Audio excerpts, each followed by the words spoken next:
예, 여러분 반갑습니다. 8월 28일 목요일 아침입니다. 오늘도 에스겔서 39장의 말씀으로 함께 은혜 나누기 원합니다. 39장 가운데서요, 함께 할 말씀, 함께 봉독할 말씀은 1절부터 7절까지입니다. 1절부터 7절까지 함께 하십시다. 그러므로 인자야, 너는 고객에게 예언하여 이르기를, 주 여호와께서 이같이 말씀하시되, 로스와 메섹과 두발 왕 고가 내가 너를 대적하여 너를 돌이켜서 이끌고 북쪽 끝에서부터 나와서 이스라엘 산 위에 이르러 네 활을 쳐서 내 왼손에서 떨어뜨리고 내 화살을 내 오른손에서 떨어뜨리니 너와 내 모든 무리와 너와 함께 있는 백성이 다 이스라엘 산 위에 엎드러지리라. 내가 너를 각종 사나운 새와 들 짐승에게 넘겨 먹게 하리니 네가 빈들에 엎드러지리라. 이는 내가 말하였음이니라. 주 여호와의 말씀이니라. 내가 또 불을 마곡과 및 섬에 평안히 거주하는 자에게 내리리니 내가 여호와인 줄을 그들이 알리라. 내가 내 거룩한 이름을 내 백성 이스라엘 가운데에 알게 하여 다시는 내 거룩한 이름을 더럽히지 아니하게 하리니 내가 여호와 곧 이스라엘의 거룩한 자인 줄을 민족들이 알리라 하라. 아멘. 오늘 말씀 제목은 내 안에서 나오는 것이 무엇인가 보라. 내 안에서 나오는 것이 무엇인가 보라 하는 제목입니다. 하나님은 시험하시지 않는다. 그런 기억 있으실까요? 예. 하나님이 시험하시는 게 아니라 우리가 가지고 있는 이 본질상 고약한 것들이 시험을 자초한다. 그렇게 말할 수 있겠습니다. 그러면 하나님은 뭘 하실까요? 하나님은 그 욕망을 따라 가고 싶은 사람에게는 그 욕망의 길을 계속 갈 수 있는 길을 열어주신다 해도 과언이 아니겠습니다. 반면에 우리가 선하신 하나님의 뜻이 무엇인지 분별하기를 원하고 그 뜻을 또 행하기를 원한다고 하면 또 하나님께서는 계속해서 그 길을 갈 수 있도록 열어주신다는 것을 우리가 생각해야 합니다. 이게 바로 무엇이겠습니까? 이게 하나님 나라의 법칙입니다. 오늘 그 법칙을 또 한 번 39장에서 보게 됩니다.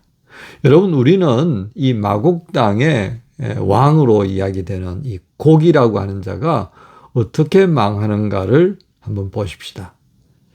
여러분, 기억을 조금 더듬어서요.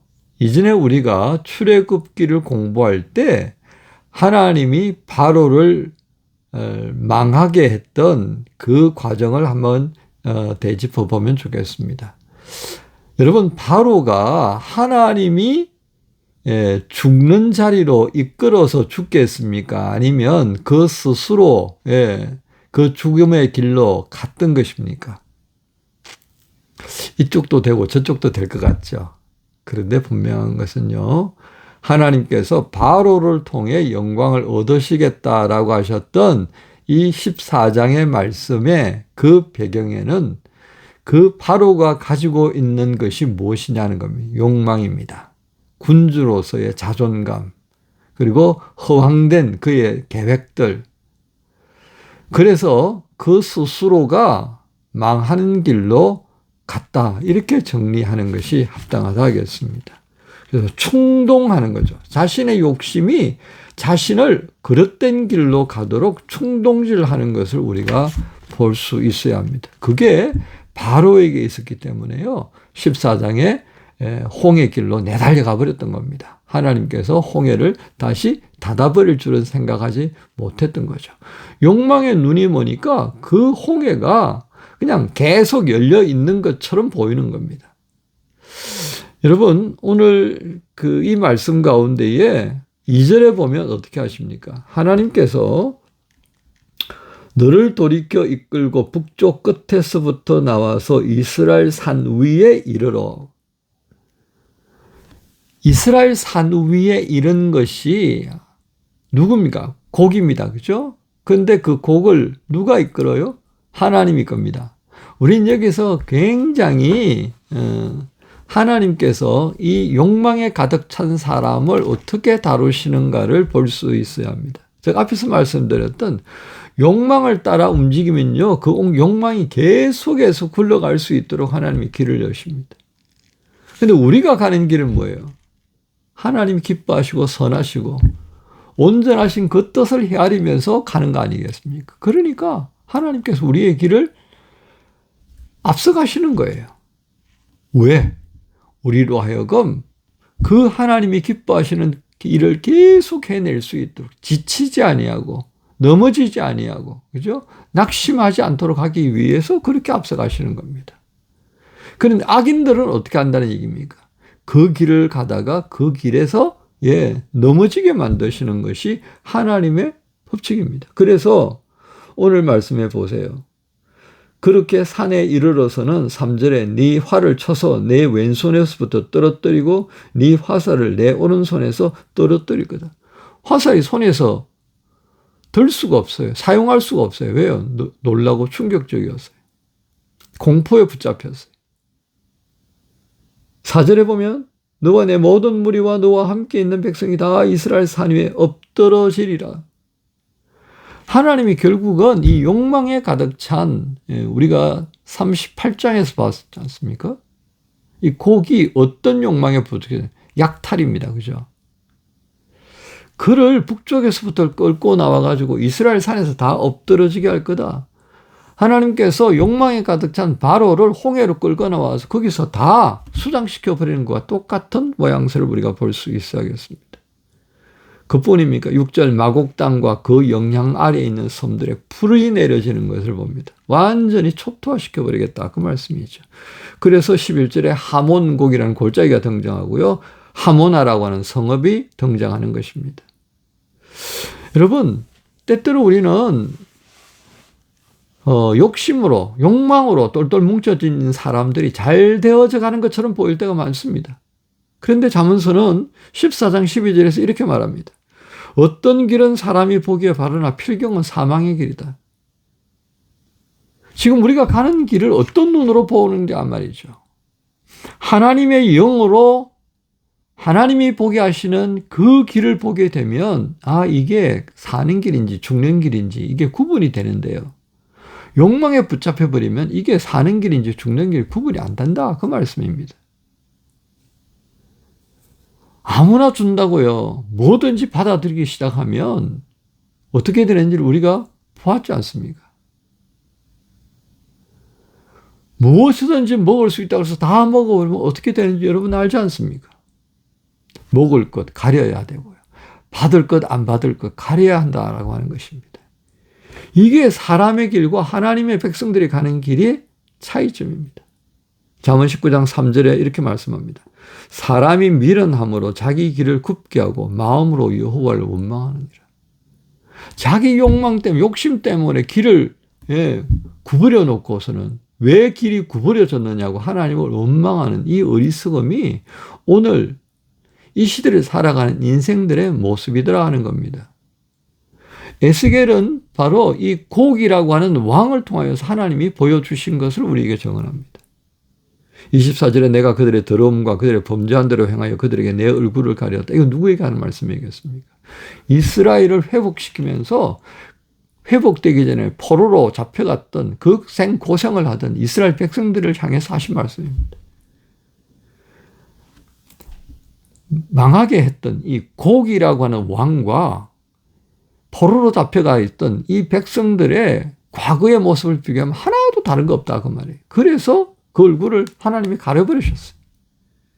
그런데 회복시키는 겁니다. 그래서 29절 이렇게 말씀하시죠. 내가 다시는 내 얼굴을 그들에게 가리지 아니하리니 이는 내가 내 영을 이스라엘의 족속에게 쏟았습니다. 이제는 가리지 않겠다. 왜? 돌이키도록 만들 거니까. 욥기 42장 3절에 이런 말씀이 있어요. 무지한 말로 이치를 가리는 자가 누구입니까? 무지한 말로 이치를 가리는 자가 누굽니까? 내가 스스로 깨달을 수 없는 일을 말하였고 스스로 알 수 없고 헤아리기 어려운 일을 말했습니다. 내가 어리석은 말로 하나님의 영광을 가린 자가 바로 나였다는 것을 고백하는 거예요. 오늘 이걸 보면서요. 어리석음을 깨닫고 난 다음에 욥이 고백하는 것처럼 이스라엘 백성들이 하나님이 돌이키게 하신 그 은혜를 인하여서 돌이키고 깨닫고 돌아오는 그 모습을 우리에게 보여주는 것은 무엇이겠습니까? 내 안에서 나오는 것이 무엇인가를 보지 못하는 인생들에게 주시는 말씀입니다. 우리가 비록 예수 그리스도 안에서 하나님의 자녀라고 떠들고는 있지만요. 정말 그 자녀인 삶을 내가 어떻게 내 삶으로 고백하고 있는지가 중요합니다. 그냥 말만 입으로 나오게 되면요. 황당한 삶이 우리를 기다리고 있다라고 할 수밖에 없습니다. 그래서 내 안에서 나오는 게 지금 뭔지를 보라 하신 것입니다. 욕망이 나오는 사람은 그 욕망의 끝자락으로 갈 수밖에 없고 하나님의 선한 것을 찾는 그 열심으로 살아가는 열정이 나오면 그 열정이 결실 맺는 곳으로 갈 수밖에 없다라고 하는 것을 한 번 더 확인했습니다. 여러분, 이러나 저러나 보니까 우리는 다 참 문제가 많습니다. 그럼에도 불구하고 우리는 그게 있잖아요. 아, 이게 아니다, 이거. 그러면 어떻게 해요? 하나님 앞에 겸손하게 무릎을 꿇고 머리 숙이면서 고백하고 회개하면서 의탁할 줄 아는 사람들이잖아요. 이런 사람들이 하나씩 둘씩 모여가지고요. 뭔가 만들어 보자고 힘을 합쳐서 모인 그룹이 뭐예요? 이게 교회라는 겁니다. 이게 교회예요, 교회. 여기에 소망이 있다고 해야 되지 않겠습니까? 싫든 좋든 교회가 필요합니다. 왜? 그 모이는 사람들이 서로 어깨를 내어주고 서로 마음을 내어줄 수 있는 그 모임이 만들어져 가는 겁니다. 비록 문제가 많이 있지만 말이죠. 우리는 그 과정을 통하여서 하나님께서 우리 안에 계신다는 것을 느끼게 되고 그리고 그 하나님과 함께 지체들과 함께 지금 뭔가를 우리가 해야 된다라고 하는 것을 볼 수 있다면 그리고 뭔가를 하게 되면 하나님께서 우리를 도우시더라는 것을 알게만 되면 그것만 해도 우리는 큰 수확을 거뒀다 할 수 있겠습니다. 이걸 깨닫지 못하고 허털어 버리려고 하는 사람들이 얼마나 많은지 몰라요. 여러분, 이 모교를 시작하면서 에스겔 39장의 말씀을 깊이 묵상할 수 있기를 바랍니다. 그러면서 말씀을 통해 내 안에서 나오는 것이 무엇인가를 한 번 더 살필 수 있다면 그것이 우리에게 복이 될 줄로 믿습니다. 모교를 시작한 여러분 모두를 우리 주님 예수님의 이름으로 축복합니다. 하나님 감사합니다. 마곡 땅에 왕이 있던 곡이 어떻게 망하는지를 보게 하셨습니다. 출애굽의 불길을 통하여서 바로가 어떻게 망하는지를 보게 하셨던 하나님. 그들의 모습 속에서 나의 모습을 보게 됩니다. 정정 내 안에는 지금 무엇이 나오고 있는지 보게 하시는 하나님. 이 모교를 시작하면서 내 속에 있는 것, 어떤 것이 쏟아져 나오고 있는지 두렵고 떨리는 마음으로 살피게 하시고 참으로 내 안에 계시는 성령님과 함께 만들어낼 수 있는 그런 선하고 아름다운 주님이 기뻐하시는 것을 마음에 두고 쏟아낼 수 있도록 인도하여 주옵소서. 감사합니다. 예수님 이름으로 기도합니다. 아멘. 전능하신 하나님 내 힘과 구원이시네 주님의 능력 안에서 나는 두려움 없네 어둠이 내 앞을 가려도 주의 빛이 비추시네 그